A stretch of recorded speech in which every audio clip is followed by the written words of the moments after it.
Hi, Brent. How have you been since our last session? That's my customary or habitual question when we put a session on hold.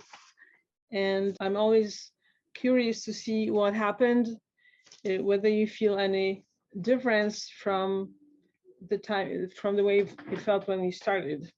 Yeah. Let's see. It's been what, 2 weeks? I've definitely felt more calm, for sure. Mm-hmm. Okay. My busy schedule, that is. The goal is to feel calm and composed when you're driving.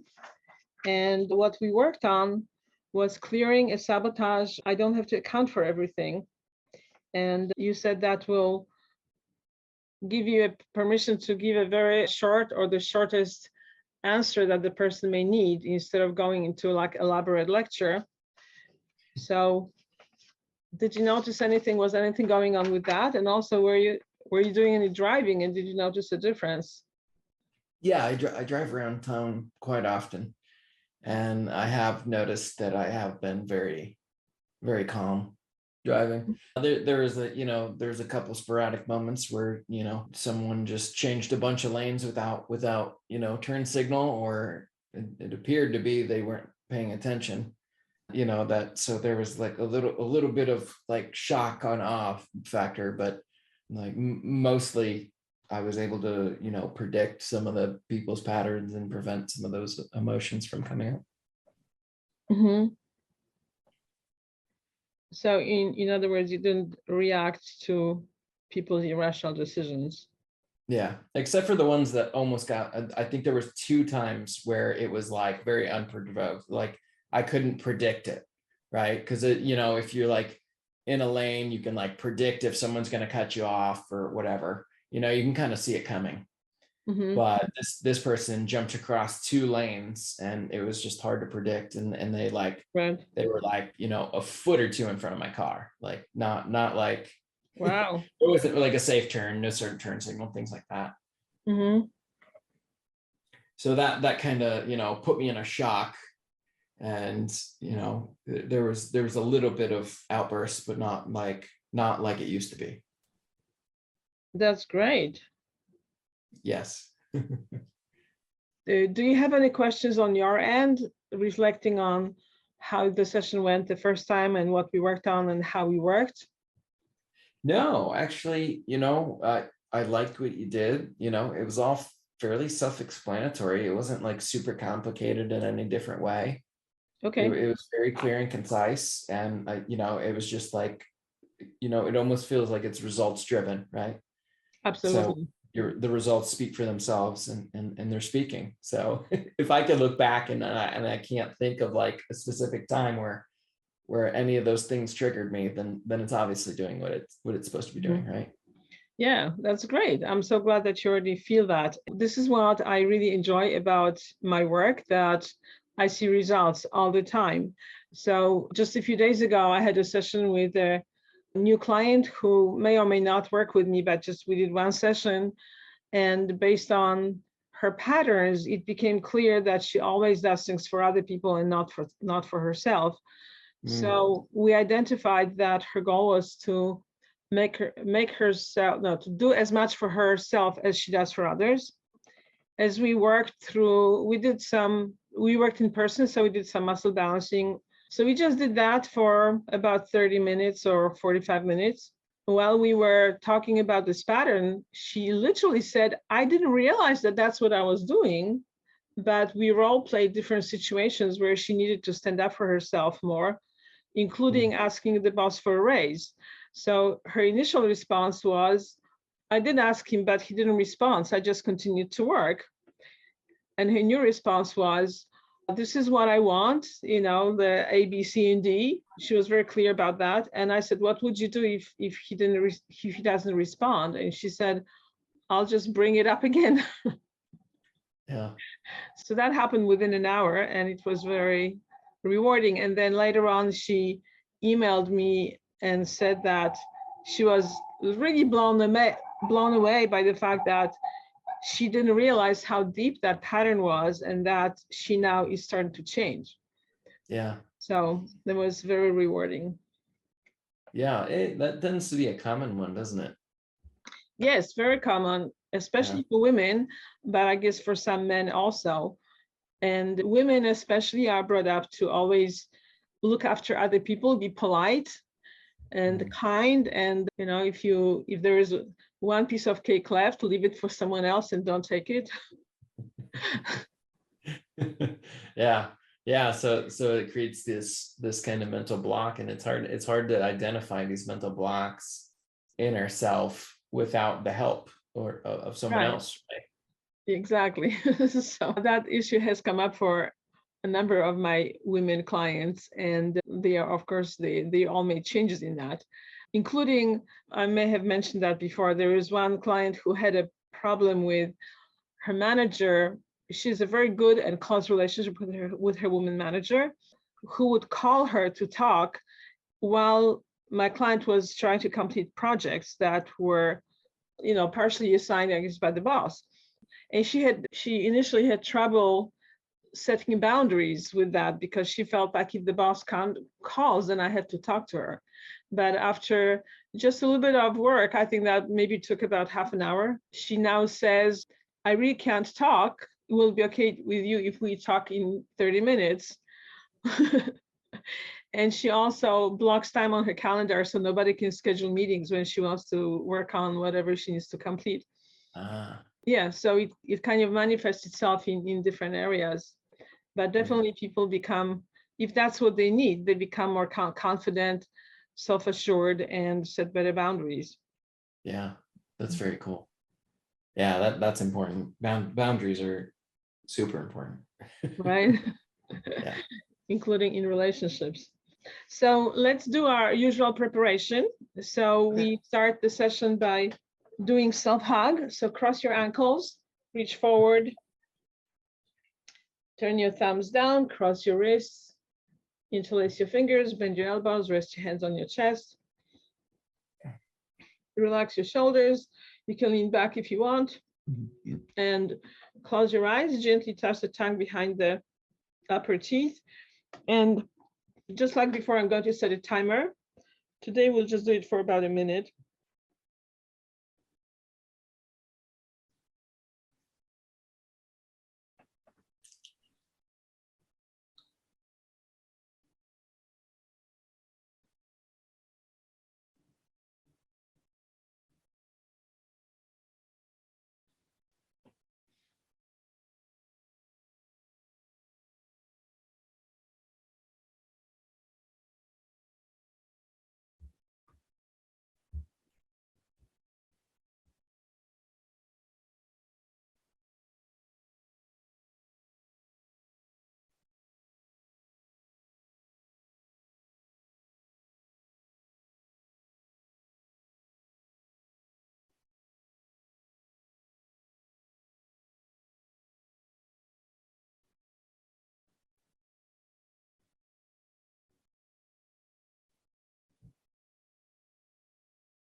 So that's a minute. Uncross your feet, uncross your hands, touch your fingertips together, rest them in your lap. Let's do another minute with that.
And that's a minute. So you can let go of that. How does it make you feel? Relaxed. Okay, great. That's what it's meant to do. So now we do the crossover or cross crawl exercise. So you need to stand up. Okay. And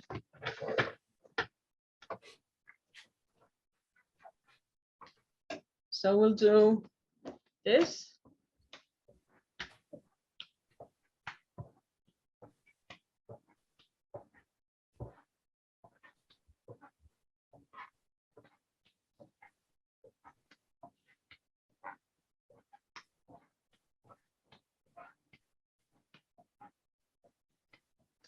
Okay, and then let's do the back also. So touch your heel behind your back. Okay.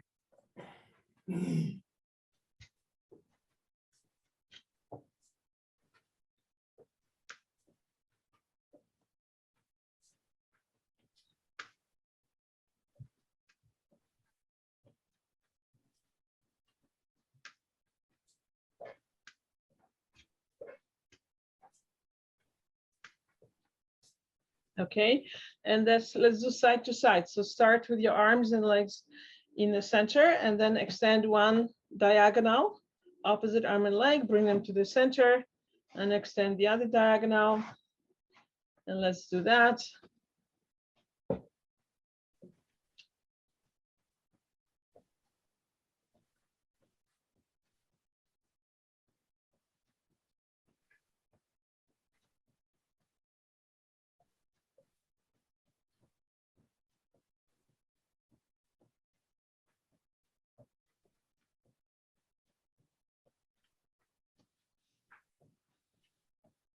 Okay, so then I do our muscle testing the way we did last time.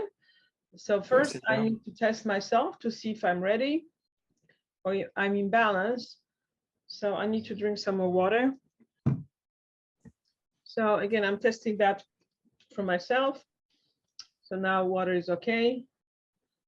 Central meridian is okay, which is balanced with self-hug. And cross crawl is okay. So let's get back to yes or no. We can go back to surrogating for Brent. And now I'm getting responses for you. So I'm testing for water and you need water. So go ahead and get some. I took a sip when you took a sip. Okay.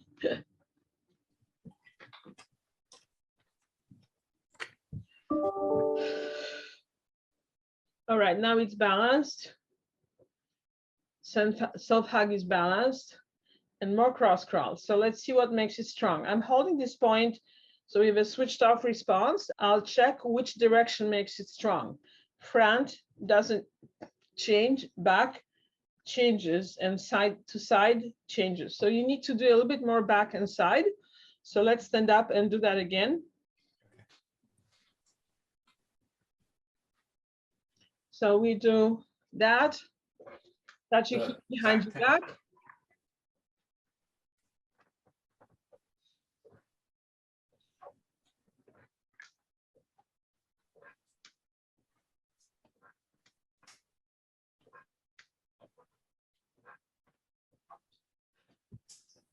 Okay, and then let's do, if it makes me yawn, that means energy is shifting already into a more balanced state.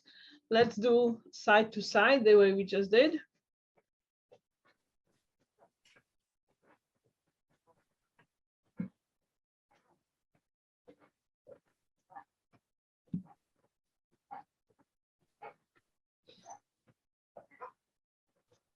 Oh, okay, that's probably a side that was balanced. And that is balanced indeed. So we get back to yes or no. So let's have a yes and a no. The system is ready to resume balancing for the goal of being calm and composed while driving. So we established that that's what you need to continue. So now you need to state your goal in the first person. So say I'm calm and composed while I'm driving. I am calm and composed while driving. So the response is already a lot stronger compared to the first time. Okay. Which is confirmed by your experience, which is great. And the overall emotional issue is I release escaping from myself through distractions and activities. So say that. Can you repeat it Escape. again? I release. I release. Escaping from myself. Escaping from myself. Through distractions and activities. Through distractions and activities. So that's a little bit stronger, not as strong as the goal statement.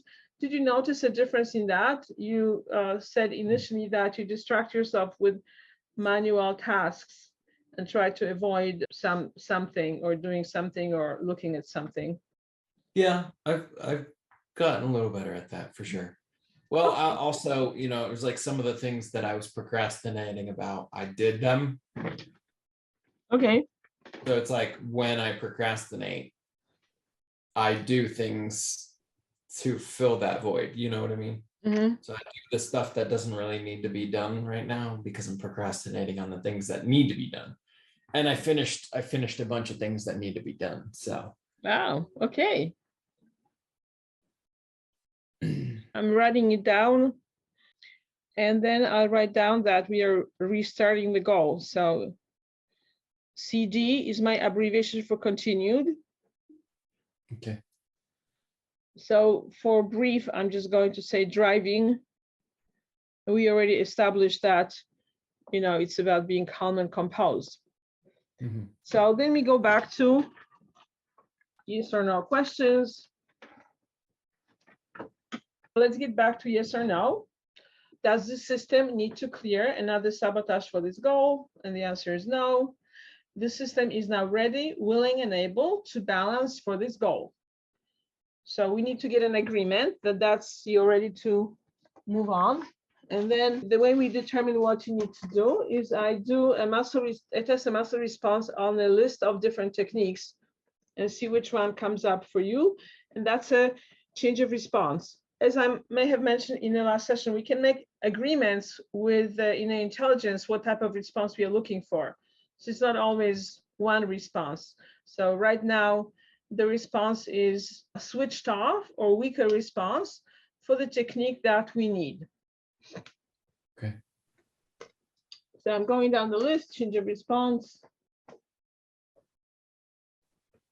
Okay, so it changes on another list with a lot of activities.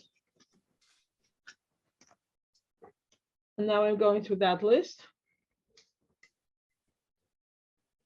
And it changes one of the lists. So I go through individual exercises on the list. And this is called emotional reset.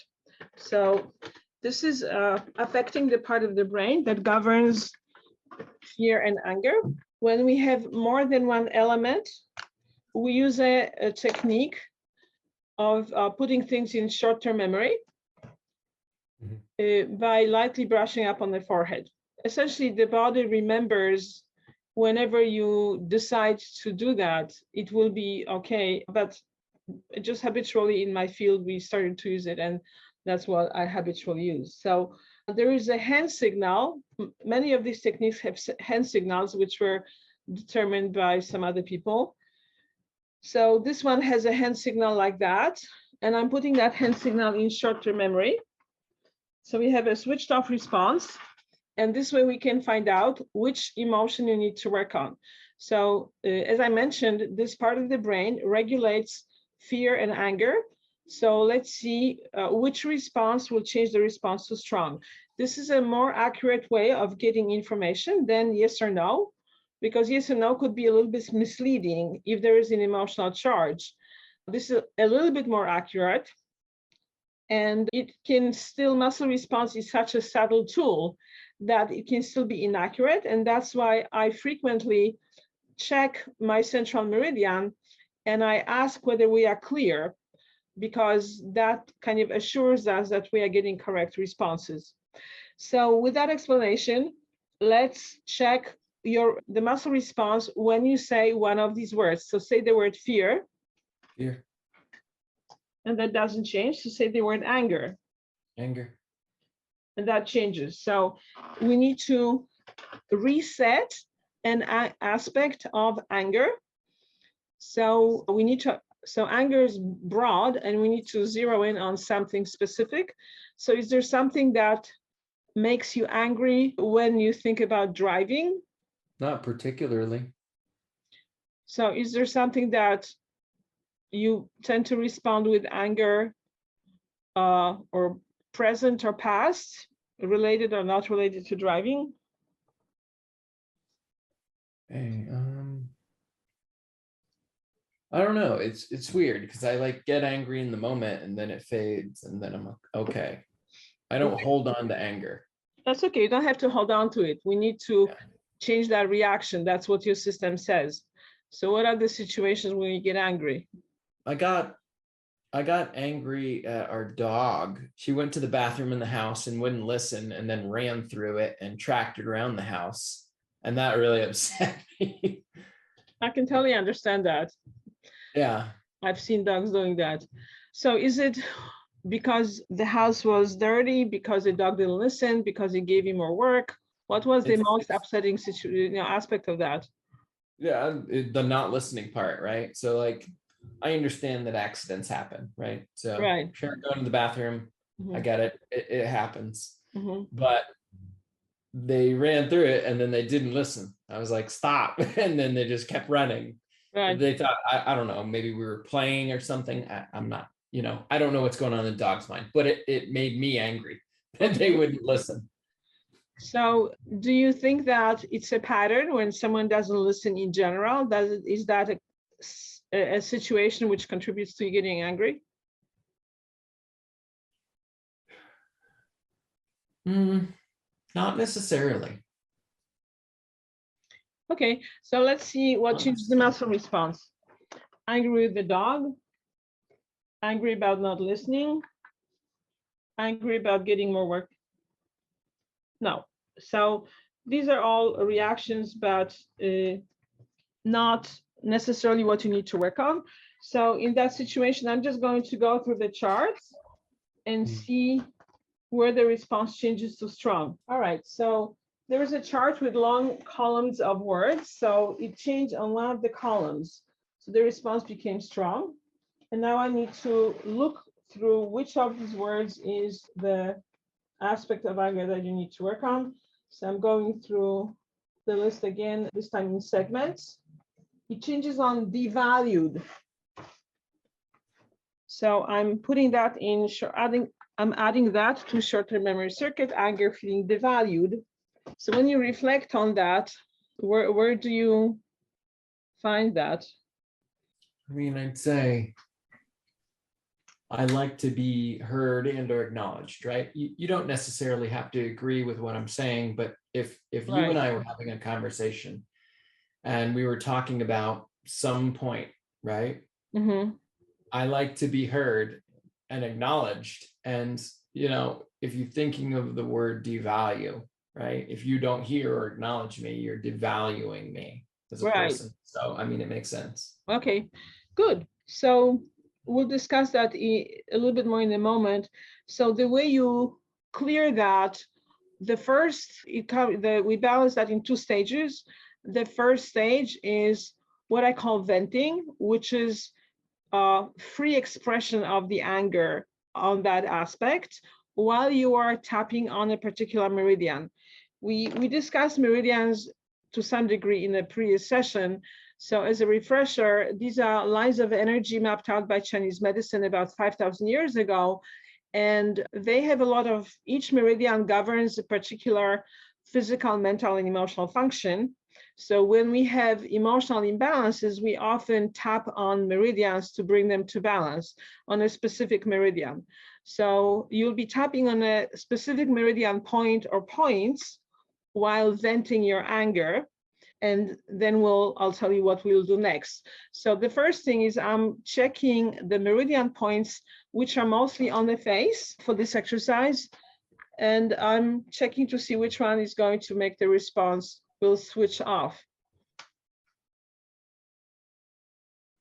So the response switches off on the points under the eyes. They are related to the stomach meridian, which very quickly responds to emotional upsets. And you will tap by holding with this particular configuration. So hold your thumbs and ring fingers together. That sends a subtle signal to your body that you're working on an emotional issue. And use the other fingers together. And you tap in the center below the, kind of on the eye socket, below the center of each eye.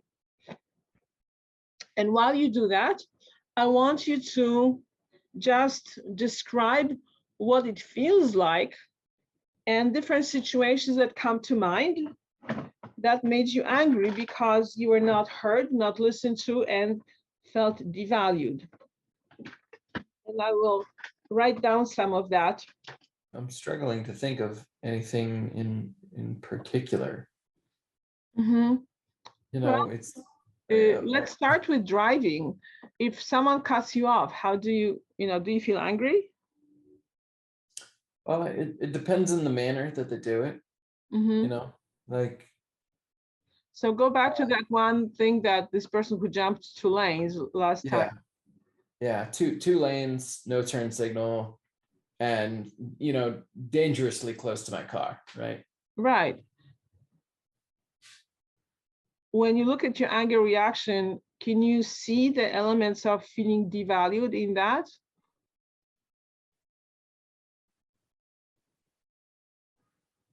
So in this case, you can keep tapping. Okay. So you can, just like with this woman I was describing to you earlier, sometimes we are not aware of a pattern or some quality. So in this case, maybe you don't literally feel devalued, but you can feel that this person is disrespecting your space, your life, your car, and the fact that you follow the rules and this person doesn't. Does it make sense? Yeah. So when you look at your anger at that type of behavior, what do you want to say to them?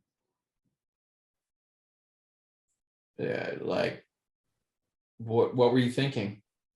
Mm-hmm. Like, what was going through your head that made that situation okay? Mm-hmm.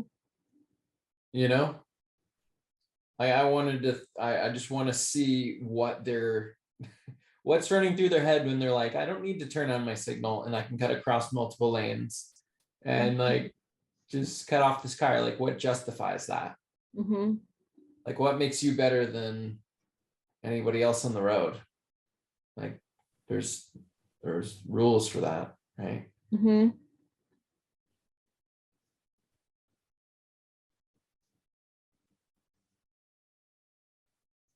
Right.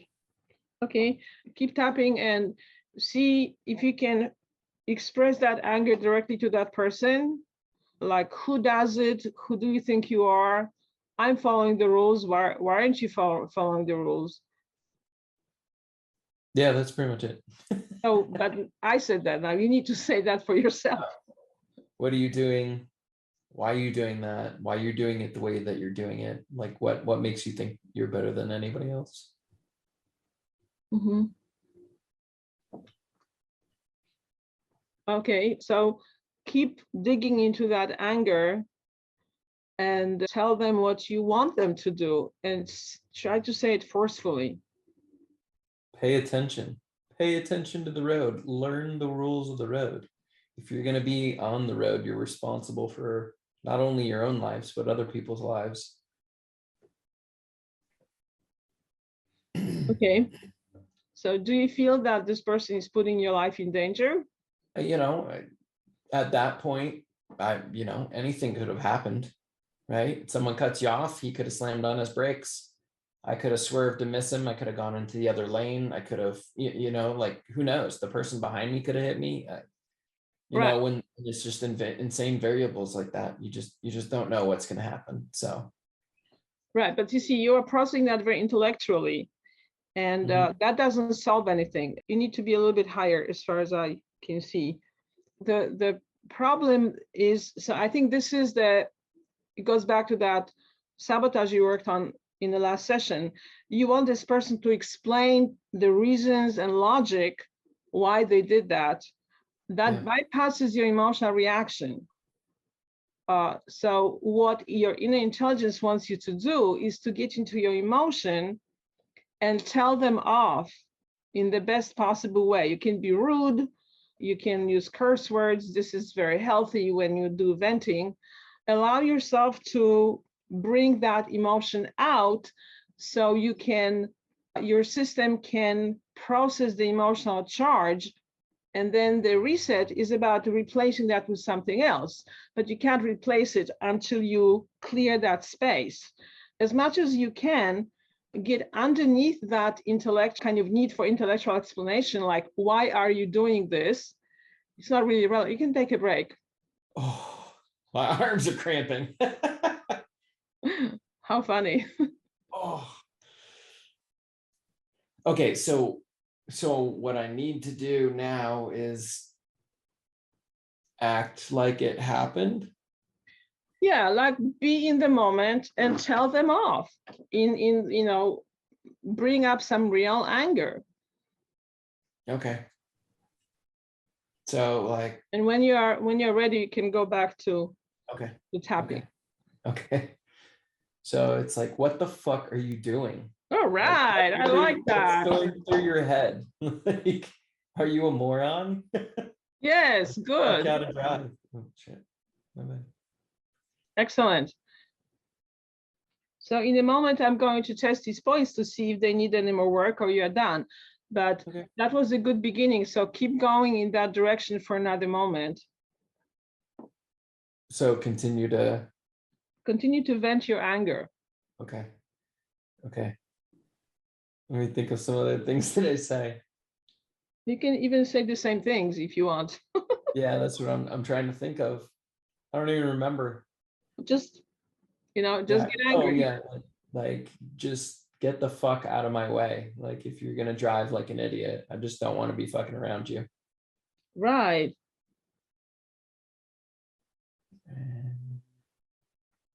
Yeah, I mean, that's pretty much what I say. Okay. So all right. So I'm going to do that again. So I'm holding the points and testing a muscle response. The muscle response doesn't change on the points. That means that the meridian is now in balance when it comes to lowering the emotional charge. And then the second phase is to program in a replacement. So I'm checking in a yes or no mode. Does the system need to program in a replacement? And the answer is yes. So first, let's find out what it will be, and then I'll tell you how we are going to do it. So Okay. what will be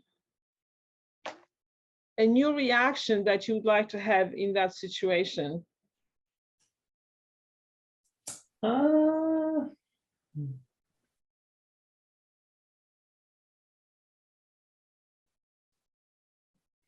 I guess either not to have one or to just have like the thought that not everybody is competent.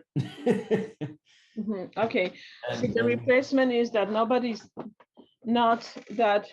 everybody's competent. No. So what will be the reaction that will help you feel calm and composed?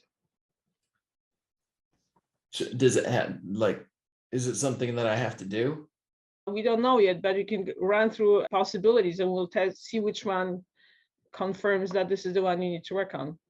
I mean, I guess just like taking a big deep breath would Okay. probably. Taking a big deep breath. No. So sometimes it takes a while to come up with a replacement. So it's easier when we do self-hug. So cross your ankles, reach forward, turn your thumbs down, cross your wrists, interlace your fingers. And this time you don't have to close your eyes or bend your elbows, rest them on your chest. You don't have to close your eyes or keep the tongue touching the upper palate, but good. A deep breath is a good sign, but it makes it easier to come up with insights. So you don't have to think about it. I call it something will float to the surface. So let's take a moment to just sit with this and see what floats to the surface.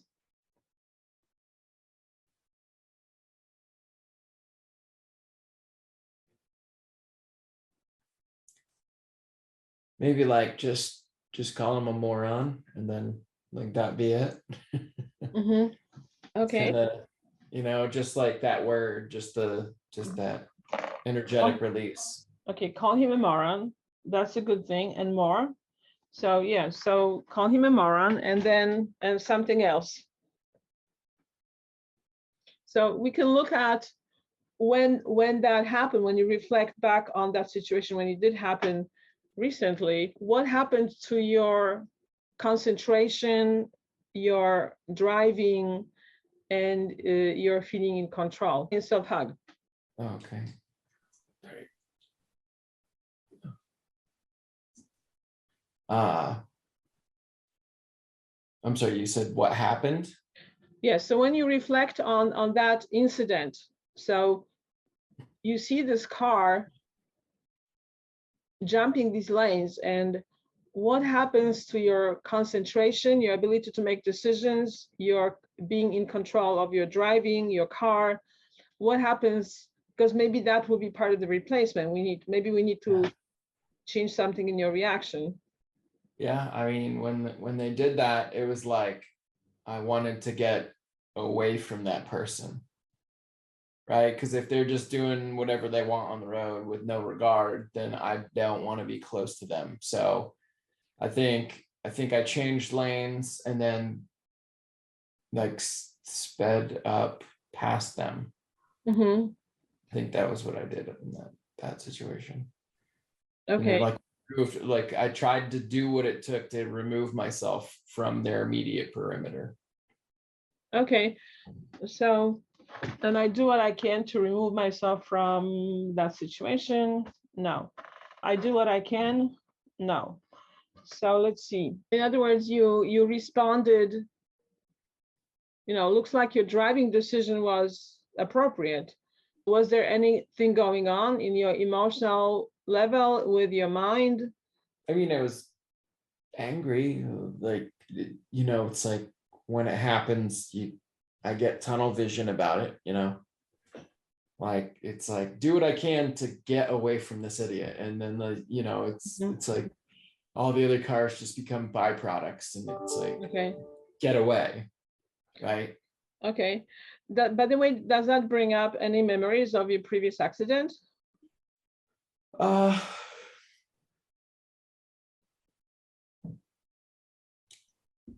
mean, not really, because I don't have like a good idea of what happened, right? So I didn't see the lady coming because there was an RV, in front of me, and RVs are huge, and she hit the RV and slid off. So it was like surprise. So it wasn't, but I'd say that I have more aggression towards people who do stupid things on the road. Mm-hmm. So would you think that would be a correct replacement to that you stay in charge? What do you mean? Like you say, when you describe what happened was you got tunnel vision and you did whatever you could to get away. Yeah. And, in a way you were in charge, but for a moment that other person had control of the road and you had to react to it. So Yeah. I wonder whether, I'm not sure because I don't drive, but I wonder whether it has to do the other part of the replacement is once you allow yourself to acknowledge your anger, whether the other part will be to stay in control or to think clearly or to see Yeah. see the road, or in other words, whatever is the opposite of tunnel vision. Yeah. I mean, that was when I said like take a breath, that's what like I meant, like taking a breath, like stepping back from the situation and allowing myself to calm down, right? And like recenter myself.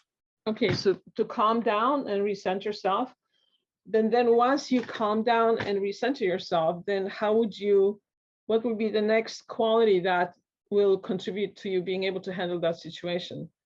Well, I mean, I guess moving from a point of aggression to a point of defensive. So instead of like getting in the other lane, speeding up getting away from him in that manner, maybe I back off and let other cars come in and take my place, right? So instead of trying to get ahead of him, just back off and just let him do his thing in his own space. And so maybe the general description of that would be to think clearly and do whatever is best in that situation.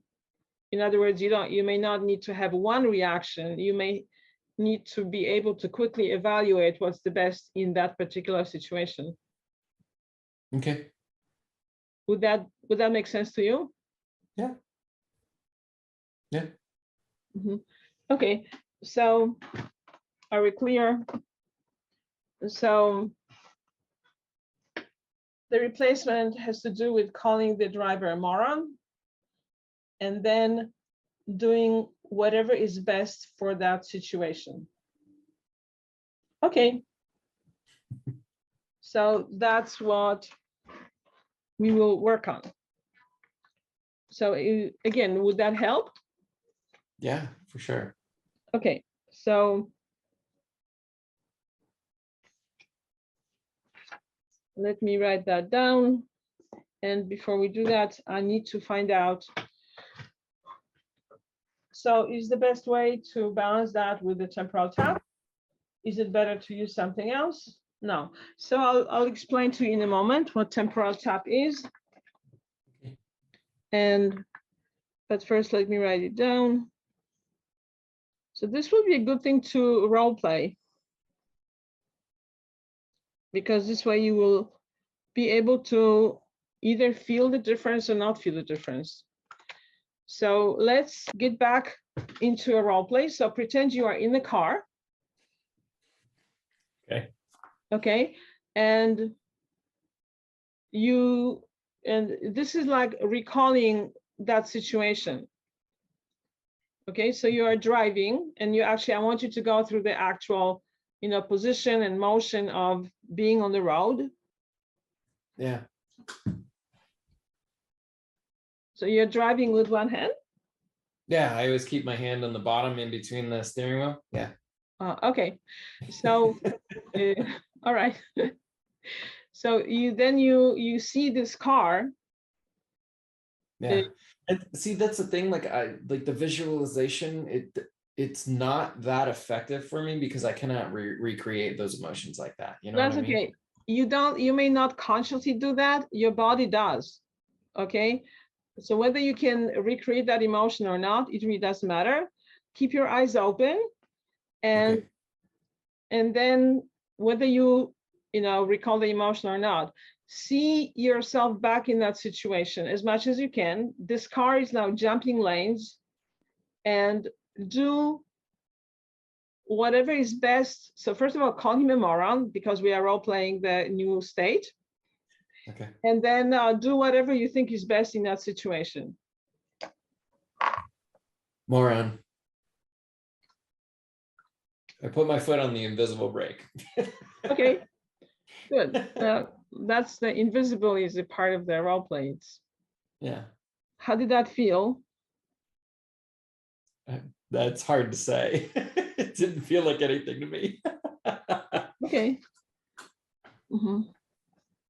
So I do a lot of role plays in these situations because you will see when we get back to that, whether it's different or not. That's the only way to measure that. Yeah. And the role plays are very useful because even when you're not mentally, you intellectually don't think you're in that situation, the rest of you can still role play that. Yeah. So your comment is it didn't feel like anything. Okay. Okay, so temporal tap. Someone earlier on in my field discovered that there is a seam between two bones in the head around the back of the ear. And that seam serves as a filter for incoming information. So tapping on that line very often accelerates your system being able to absorb new information. So we use that to program in new thoughts, beliefs, and attitudes, and sometimes also different physical things. So you'll be tapping on both sides. You can take a break whenever your hands get tired, but we go back to this. And this time it's from the temple behind the ear, close to the back of the ear, down and up. So you keep going like that on both sides, moving your eyes in around your imaginary big clock. And you repeat slowly. And you repeat that sentence. I call the driver a moron. I call the driver a moron. And do what's best in that situation. And do what's best in that situation. So we will just keep saying that. I call the driver a moron. Call the driver a moron and do what's best in that situation. Call the driver a moron and do what's best in that situation. Call the driver a moron and do what's best in the situation. Call the driver a moron and do what's best in the situation. Call the driver a moron, do what's best in the situation. Call the driver a moron, do what's best in the situation. Okay. I was struggling to do it. I call the driver a moron. Yeah, some people in the beginning, you get used to that. In the beginning, hard to coordinate all these different things. It is. Call the driver a moron and do what's best in the situation. Call the driver a moron and do what's best in the situation.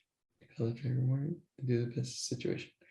Call the driver a moron and do what's best in the situation.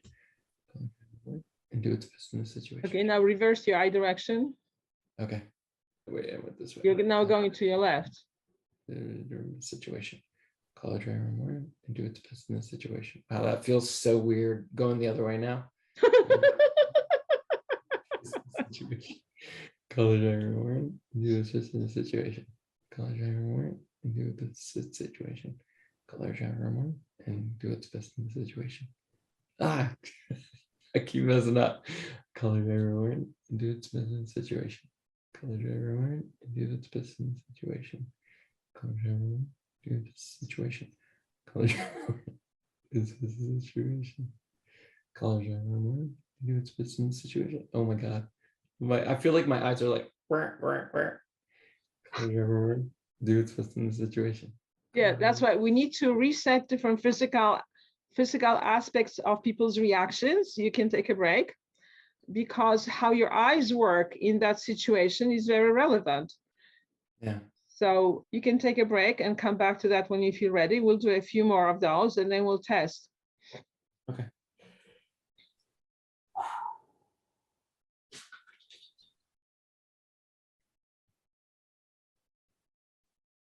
So is it because, so I learned this in NLP, is when we look in certain directions, we're recalling, or, like when you're looking up to the right, you're visually recalling something in your mind. When you're looking up to the left, you're audibly recalling it in your mind. And then when you look down, you don't exactly know what the answer is. You know what I mean? So when you're circling your eyes, you're literally so much about filtering everything. It's not so much about those specific things. It's about the fact that the part of that research that became relevant in my field was that you access different parts of your brain by moving your eyes in different positions. So it doesn't matter whether it's recalling or not recalling. We don't look at that. You just need to be able to move your eyes through the whole range. And if your eyes get stuck, it doesn't necessarily mean something about your brain. It can mean something about your eye movements, because your eye coordination determines a lot of what we see and how we respond to what we see. And eyes very easily get out of balance and out of coordination with each other, which is something that most people don't know. But it's a very powerful component of focus, attention, and even memory, and also, of course, of emotional stress and emotional reactions. So clearing the ability of your eyes to move smoothly is one of the purposes of this exercise, in addition to being able to access all parts of your brain. Yeah. That makes sense. Yeah. Okay, so let's go back to that for a little bit longer. Okay. Probably not much longer, but a little bit. I'll So drive again, around. hold your thumbs and ring fingers together. Oh shit, forgot about that. That's okay. This is just a subtle improvement on the process. And you keep saying that sentence. I called the driver a moron. I was. Okay, good. Yeah. Call the driver more and do its best in the situation. Call the driver more and do its best in the situation. Call the driver more and do its best.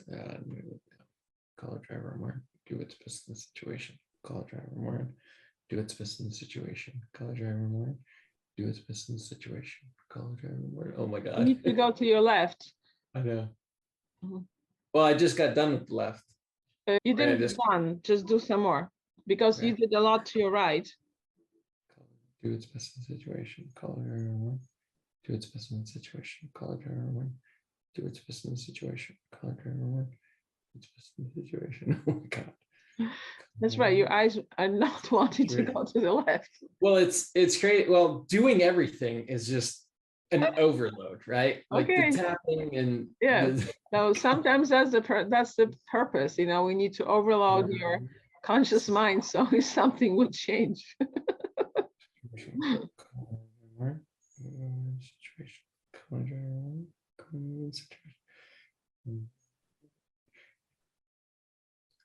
Do his business situation. Call a driver more. All right. So I think we are ready to do a muscle test on that.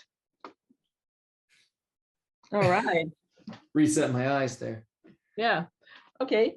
So say your sentence. Call the driver a moron and do its best for the situation. Good. That's switched on. So let's go back to a role play. So you are driving and this moron is changing lanes. Yeah. And observe what your reaction is now. Yeah.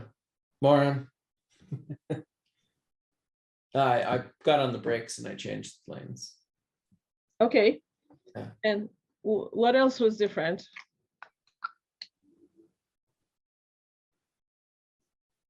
And just a softer reaction, right?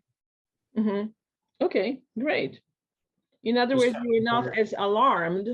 yeah, coming from more of a defensive standpoint than an aggressive standpoint. Mm-hmm.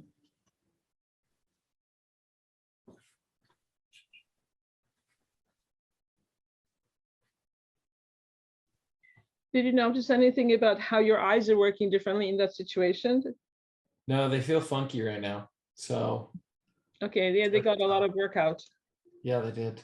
Mm-hmm. But this will allow you to see more and get out of a tunnel vision reaction when you are under stress. It will be interesting to observe later on. Yeah. So do you see how role play driving was really purposeful because you did observe that there was some difference, not a huge difference, but enough of a difference for you to notice that you were more defensive than aggressive. And you did one additional thing, which is you changed lanes as you stepped on the brakes. Yeah. Yeah, so that's why I like to do role plays because it gives you immediate feedback that something is different about your reaction. And then over time, that difference deepens and allows you to having more difference. And hopefully, you will not be in that situation again, but given the way people drive, there is a good possibility that some moron will still cross your path. Yeah. Mm-hmm. Most likely. Probability is high. Right. Now I'm taking that out of short-term memory and I'm checking the hand signal. So the hand signal doesn't change and anger to be devalued. That doesn't change. So complete for emotional reset. And we will just stop here. So more balancing for the goal. The answer is yes. Can we suspend this now? And the answer is yes. So we put it on hold again, and we'll continue in our next session. So how do you feel now? And what is the difference in how you feel now compared to the beginning of our session today? Feel more dynamic with Okay. all the movements and stuff we've Mhm. done. The calm and centered and dynamic. I guess that would be the best. Okay, that's great. That's our session.